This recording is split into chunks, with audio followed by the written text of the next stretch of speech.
உலகெங்கும் இருக்கும் spiritual tax Tamil நேயர்கள் அனைவருக்கும் ஆஸ்ட்ரோ பூர்ணாவின் அன்பார்ந்த வணக்கங்கள். உங்களை எல்லாரையும் இந்த நல்ல காலம் நிகழ்ச்சியின் மூலமாக சந்திக்கிறதுல பெருமகிழ்ச்சி அடைகிறேன். இன்னைக்கு நாம பார்க்கக்கூடிய சிறப்பு பதிவு செப்டம்பர் மாத பலன்கள். இந்த செப்டம்பர் மாதத்துல இருக்கக்கூடிய கோச்சார கிரகங்களின் நிலவரங்கள் அப்படின்னு பார்க்கும்போது இந்த மாதம் ஒரு சிறப்பு வாய்ந்த ஒரு மாதமாக இருக்க போகுது. அதாவது 4 கிரகங்களின் ஆட்சி உச்ச சூழ்நிலைகள் அப்படின்றது இந்த மாதத்துல இருக்க போகுது. அது என்ன மாதிரி அப்படின்றது பார்க்கும்போது முதல்ல 3ஆம் தேதி செப்டம்பர் மாதம் சுக்கிரன் ஆட்சி பெறுகிறார். அதாவது கன்னி ராசியிலிருந்து துலாம் ராசிக்கு ஆட்சி பெற்ற சுக்கிரனாக மாற போகிறார். இதுவரைக்கும் அந்த சுக்கிரன் நீச்சமாக இருந்த இந்த 3ஆம் தேதியிலிருந்து அவர் ஆட்சி பெற்று மாறக்கூடிய ஒரு சூழ்நிலை அப்படின்றது வரப்போகுது.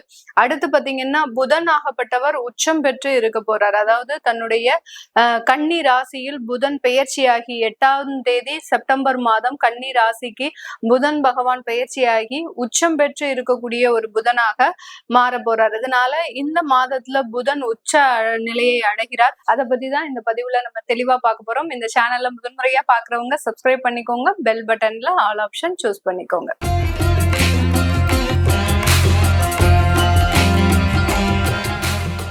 கடகராசி என்பர்கள் இந்த காலகட்டம் செப்டம்பர் மாதத்துல உங்களுடைய ராசியிலேயே செவ்வாய் நீச்சம் பெற்று குரு உச்சம் பெற்று இருக்கக்கூடிய ஒரு ஸ்தானம் தான். இது ஒரு நீச்சபங்க ராஜயோகத்தை கொடுக்க போது. அடுத்து குருமங்கள யோகம் அப்படின்னு சொல்லக்கூடிய மிகப்பெரிய ஒரு மாற்றத்தை இந்த கடகராசி என்பர்களுக்கு கொடுக்கும். இது நாள் வரைக்கும் என்னுடைய வாழ்க்கை வீணா போச்சு, நான் தவறு செஞ்சுட்டேன், என்னுடைய வாழ்க்கையில இந்த மாதிரியான தவறை நான் செய்வேன்னு எதிர்பார்க்கல, எல்லாமே கரெக்டா தான் போயிட்டு இருக்கோம்னு நான் நினைச்சேன், ஆனா என்னுடைய வாழ்க்கையே அழிஞ்சு போச்சு அப்படின்னு ரொம்ப டோட்டலா நெகட்டிவாக இருந்த இந்த கடகராசி என்பர்கள் பியூரா ஒரு புதுமையான ஒரு வாழ்க்கையை எப்படி நம்ம ஒரு ஆன்மீக ஸ்தலங்களுக்கு போயிட்டு அங்க இருக்கக்கூடிய அந்த நீரோடைகள்ல நம்ம குளிக்கும் போது, இப்ப திருச்செந்தூருக்கு போறோம் அப்படின்னா திருச்செந்தூர் கடல்ல குளிச்சுட்டு வெளியில வரும்போது நம்ம ஒரு புதுசா ஒரு விதமான ஒரு வாழ்க்கையை அனுபவிப்போம். இப்பதான் என்னுடைய மைண்டே ரொம்ப ரிலாக்ஸா இருக்கு, எனக்கு ஒரு புது விதமான ஒரு அனுபவம் வருது அப்படின்ற மாதிரியாக அந்த நெகட்டிவான விஷயங்கள் முழுமையாக கரைந்தோடுவதற்குண்டான ஒரு அமைப்பு அப்படின்றது இந்த கடகராசி என்பர்களுக்கு முழுமையாக இருக்கக்கூடிய ஒரு தருணம் தான் இந்த செப்டம்பர் மாதம். கடகராசியில குரு உச்சம் பெறதுனால பாத்தீங்கன்னா எப்போதுமே அந்த குழந்தைகள் மீது ஆர்வம் அப்படின்றது அதிகப்படியாக இருக்கணும். திருமணம் அடைந்த உடனேயே குழந்தை பெற்றுக்கணும் அப்படின்ற ஒரு ஆசை எண்ணம் அப்படின்றது அளவு கடந்து இருக்கும். தன்னுடைய கணவர் என்ன நினைச்சாலும், தன்னுடைய மனைவி என்ன நினைச்சாலும், அந்த திருமணம் ஆன உடனே அந்த குழந்தை வரல அப்படின்னா ரொம்ப டென்ஷன் ஆயிடுவாங்க. எனக்கு குழந்தை பாக்கியம் கிடையாதா, என்னுடைய வாழ்க்கை குழந்தை இல்லாமே போயிடுமா, மற்றவர்கள் எல்லாருக்கும் குழந்தை பிறக்குது, எனக்கு மட்டும்தான் இந்த மாதிரியான வாழ்க்கை, இப்படி அந்த ஒரு கல்யாணம் ஆகி ஒரு 3 மாசத்துலயே இதெல்லாம் புலம்ப ஆரம்பிச்சிடுவாங்க. அந்த அளவுக்கு அந்த குழந்தை மீது அதீதமான ஒரு பற்று உடையவர்கள் நம்ம கடகராசி என்பர்கள். அந்த குழந்தை பாக்கியம் தடைபட்டு இருக்கு அப்படின்னாலே அது உங்களுடைய ஜாதக ரீதியாக தான் தடைபட்டு இருக்கும். ஏன்னா இந்த கடகராசி என்பர்களுக்கு அந்த குழந்தை பாக்கியம் தடைபெறக்கூடிய ஒரு அமைப்பே இவர்களினுடைய வாழ்க்கையில கிடையாது. உங்களுடைய வாழ்க்கையில குழந்தை தடைபட்டு இருக்கு அப்படின்னா உங்களுடைய ஜாதகத்துல ஏதாவது ஒரு தோஷங்கள் இருந்தால் ஒழிய அந்த குழந்தை சாபம் எல்லாம் இருக்கும். இவர்களினுடைய முன்னோர்கள் வழி பார்க்கும்போது ஏதாவது குழந்தை சாபம், இல்லை இவங்க அம்மா அந்த அபார்ஷன் பண்ணியிருந்தாங்க அப்படின்ற மாதிரியாக இந்த மாதிரியான சில விஷயங்கள்லாம் இருந்தது அப்படின்னா ஜோதிட ரீதியாக நம்ம ஆய்வு செய்யும் போது அதுல மேலும் மேலும் நிறைய விஷயங்கள் இந்த குழந்தை சம்பந்தப்பட்ட விஷயத்துல நம்மளுக்கு தெரிய வரும். அப்போ நம்ம கேள்வி கேட்போம். அதாவது ஒரு ஜாதகத்தை நம்ம ஆய்வு செய்யறோம், ஒரு குழந்தை இல்லை அப்படின்னாலே பாத்தீங்கன்னா அதுல முதல்ல பார்க்க வேண்டிய ஒரு அமைப்பு அப்படின்ற போது கணவன் மனைவியில கணவனுக்கு முதல்ல தான் நம்ம அந்த குழந்தை பிறக்கக்கூடிய ஒரு பாக்கியம் இருக்கா பார்க்கணும்.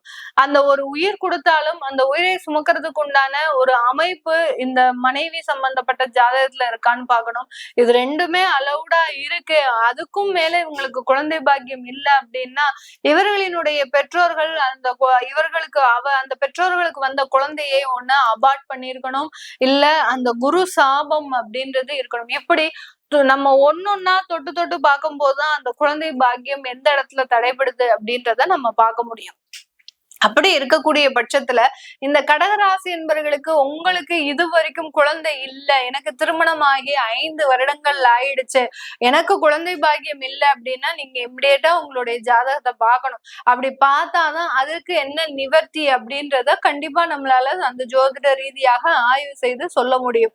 அப்படி இந்த குரு உச்சம் பெற்று இருக்கக்கூடிய இந்த சூழ்நிலையில திருமணம் ஆனவுடனே குழந்தை பாக்கியம் கிடைக்கிறதுக்கு ஏற்கனவே தடைபட்டு இருக்கு அப்படின்னா உங்களுக்கு அதுக்கு உண்டான குழந்தை பாக்கியம் கிடைக்கிறதுக்கு உண்டான முழுமையான ஒரு அமைப்பும் இந்த இடத்துல இருக்க போது. அதே மாதிரி அந்த 5ஆம் இடத்திற்கு உண்டான அந்த செவ்வாயும் உங்களுடைய ராசியிலேயே நீச்சம் பெற்று இருக்கிறதுனால மருத்துவ ரீதியாக நீங்க அந்த குழந்தை பாக்கியத்தை அடைவதற்கு உண்டான ஒரு நேரமாகவும் இருக்கும். 2ஆம் இடத்துல சூரியன் ஆட்சி பெற்று இருக்கிறார். முதல்ல ஒரு 15 நாட்களுக்கு சூரியன் ஆட்சி பெற்று இருக்கிறதுனால இந்த இடத்துல இந்த கடகராசி என்பர்களுக்கு ஒரு நிரந்தர வருமானம் அப்படின்றது இந்த ஆகஸ்ட் மாசத்துல இருந்தே வர ஆரம்பிச்சாச்சு.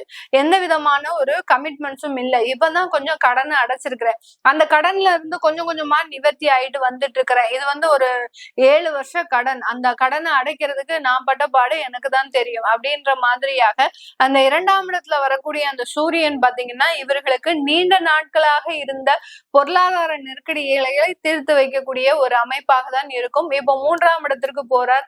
அடுத்து 3ஆம் இடத்துல புதன் உச்சமா இருக்கிறார். 4ஆம் இடத்துல சொல்லவே வேண்டாம், 4ஆம் இடத்துல அந்த சுக்கிரன் ஆட்சி பெற்று இருக்கிறார். லாபஸ்தானாதிபதி 4ஆம் இடத்துல ஆட்சி பெற்று இருக்கிறார். நிறைய தொழில் சம்பந்தப்பட்ட முதலீட்டாளர்களுக்காக நீங்க வெயிட் பண்ணிட்டு இருக்கிறீங்க அப்படின்ற பட்சத்துல அது சம்பந்தப்பட்ட வாய்ப்புகள் அப்படின்றது கண்டிப்பா இருக்கும். தொழில் செய்யணும்ன்ற நிறைய ஆசைகள் இருக்கு இந்த கடகராசி என்பவர்களுக்கு. யாரு நம்மளுக்கு பொருளாதாரத்துல உதவி பண்ணுவா அப்படின்ற ஒரு எண்ணமும் இருக்கு, ஒரு தயக்கமும் இருக்கு. ஏன்னா இவங்க சொந்தக்காரங்க மத்தியில போய் கையேந்தவும் மாட்டாங்க, இவர்களுக்கு கொடுத்துதான் பழக்கமே ஒழிய வாங்கி பழக்கமே கிடையாது. அப்படி இருக்கக்கூடிய இந்த கடகராசி என்பவர்களுக்கு இப்போ இந்த தொழில் செய்வதற்குண்டான முழுமையான திறமைகளும் வாய்ப்புகளும் உங்களை தேடி வருவதற்குண்டான ஒரு நேரமாக தான் இந்த ராசி என்பவர்களுக்கு இந்த செப்டம்பர் மாதம் இருக்க போது. உங்களுடைய 9ஆம் இடத்துல சனி வக்ரம் அடைகிறார். இது மிகப்பெரிய ஒரு மாற்றத்தை கொடுக்கும். தொழில் ரீதியாகவும் சரி, வேலை ரீதியாகவும் சரி, இந்த இடத்துல மிகப்பெரிய ஒரு உயர்ந்த அந்தஸ்தை கொடுக்கறதுக்கு உண்டான ஒரு நேரம். இதனால் வரைக்கும் உழைச்சேன் சார், ஆனா அந்த உழைச்ச இடத்துல எனக்கு ஒரு அங்கீகாரம் கிடைக்கல.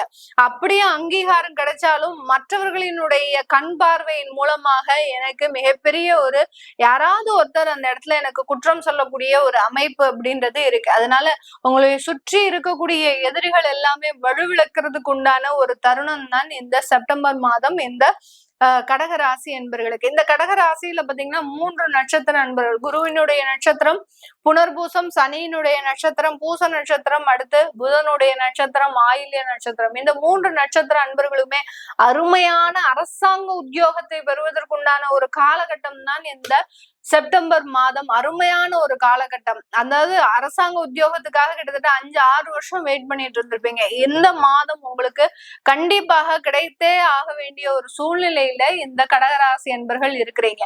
யார் யாருக்கெல்லாம் வெளிநாட்டுக்கு போகணும் அப்படின்ற ஒரு ஆசை இருக்கோ அது எல்லாமே முழுமையாக நிறைவேறக்கூடிய ஒரு தருணம். வெளிநாட்டுல வீசா சம்பந்தப்பட்ட பிரச்சனைகள், வீசா எனக்கு சரியாக கிடைக்க மாட்டேங்குது, இந்த அக்டோபர் மாசத்தோட முடிய போகுது, என்ன செய்யறது ஏது செய்யறதுன்னு தெரியாம முடிச்சிட்டு இருக்கிறேன், இதுக்காக செலவு பண்ணி வந்த தொகை பாத்தீங்கன்னா கடன் வாங்கி லட்சக்கணக்குல கடன் வாங்கி வந்திருக்கிறேன். இப்படி ஒவ்வொரு இடத்துலயும் அப்படியே ஸ்ட்ரக் ஆகி நிக்கக்கூடிய இந்த கடகராசி என்பர்கள் அந்த பாதைகள் எல்லாமே வழிவிடக்கூடிய ஒரு தருணமாக தான் இருக்க போகுது. இந்த இடத்துக்கு போனீங்கன்னா உங்களுக்கு விசா சம்பந்தப்பட்ட பிரச்சனைகள் தீரும், இந்த இடத்துக்கு போனீங்கன்னா உங்களுக்கு வேலை ஈஸியா கிடைக்கும், இந்த இடத்துக்கு போனீங்கன்னா உங்களுக்கு ஸ்பான்சர்ஷிப் கிடைக்கும். இப்படி உங்களுக்கு ஒருத்தர் அறிவுரை பண்ணக்கூடிய அளவிற்கு ஒரு சில வழிகாட்டுதல்கள் அப்படின்றது கண்டிப்பாக கிடைக்கக்கூடிய ஒரு நேரமாக தான் இந்த கடகராசி என்பர்களுக்கு இருக்க போகுது. இந்த கடகராசி என்பர்களுக்கு மருத்துவ ரீதியான சில தொந்தரவுகள், நிறைய கடகராசி என்பர்களுக்கு சிறுநீரக கல் பிரச்சனை அதிகப்படியாக ஒரு 40 வயதை கடந்தவர்களுக்கு பாத்தீங்கன்னா சிறுநீரகத்துல கல் பிரச்சனை அப்படின்றது இருக்கு. அதனால டெய்லி பாத்தீங்கன்னா அதோட அவஸ்தப்பட்டு இருக்கிறேன், அதுல இருந்து வெளியில வர முடியுமா வர முடியாதா அப்படின்றது தெரியல அப்படின்ற மாதிரியாக ஒரு மரண வேதனையாக இருக்கு. யார் யாரெல்லாமோ எந்தெந்த பிரச்சனை இல்லாமோ இருக்கிறாங்க, அவங்க ஹார்ட் சர்ஜரியே பண்ணி நல்லா தெம்பா இருக்கிறாங்க. ஒரு சிறுநீரக கல் அப்படின்றது என்ன ஒரு மரண வேதனையை கொடுத்துட்டு இருக்கு அப்படின்ற மாதிரியாக பேசக்கூடிய இருக்கக்கூடிய இந்த கடகராசி என்பவர்களுக்கு இந்த மாதத்துல அதற்குண்டான நிவர்த்திகள் அப்படின்றது கண்டிப்பா கிளியர் ஆயிடும். அதுல இருந்து முழுமையாக வெளியில வரக்கூடிய ஒரு தருணம், அதுல இருந்து நல்ல ஒரு நிவர்த்தியாகி இனிமேல் அது சம்பந்தப்பட்ட பிரச்சனைகளே உங்களுடைய வாழ்க்கையில இருக்காது. அந்த அளவுக்கு அந்த மருத்துவம் சம்பந்தப்பட்ட சில நிவர்த்திகள் 100% பெறுவதற்குண்டான ஒரு நேரம். நிறைய கடகராசி என்பவர்களுக்கு இந்த மாதம் பாத்தீங்கன்னா சொந்தமாக வீடு, வண்டி, வாகனம், அடுத்து பாத்தீங்கன்னா உங்களுடைய குழந்தைகளுக்கு தேவையான சில சொத்துக்களை சேர்த்து வைக்கிறதுக்கு உண்டான ஒரு நேரமாகவும் தான் இருக்க போகுது.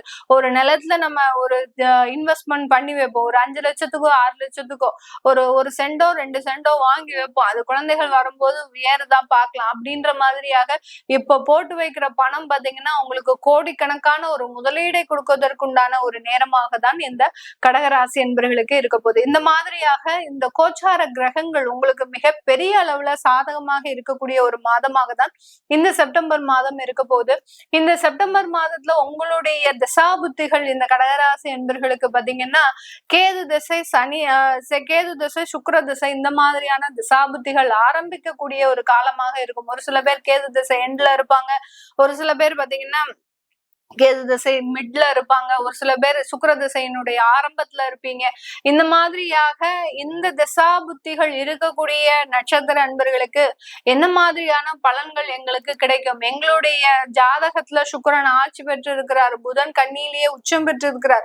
அப்படி இருக்கும்போது இந்த மாதம் எங்களுக்கு எப்படி இருக்கும்? இரட்டிப்பு மகிழ்ச்சிகள் அப்படின்றது உறுதியாக இருக்கும். அதை நீங்க பார்த்து தெரிஞ்சுக்க விருப்பப்படுறவங்க கீழே இருக்கிற நம்பருக்கு வாட்ஸ்அப்ல அப்பாயின்மெண்ட் வாங்கிக்கிட்டு நீங்க கன்சல்ட் பண்ணிக்கலாம். உங்களிடமிருந்து விடைபெறுவது உங்கள் ஆஸ்ட்ரோ பூர்ணா.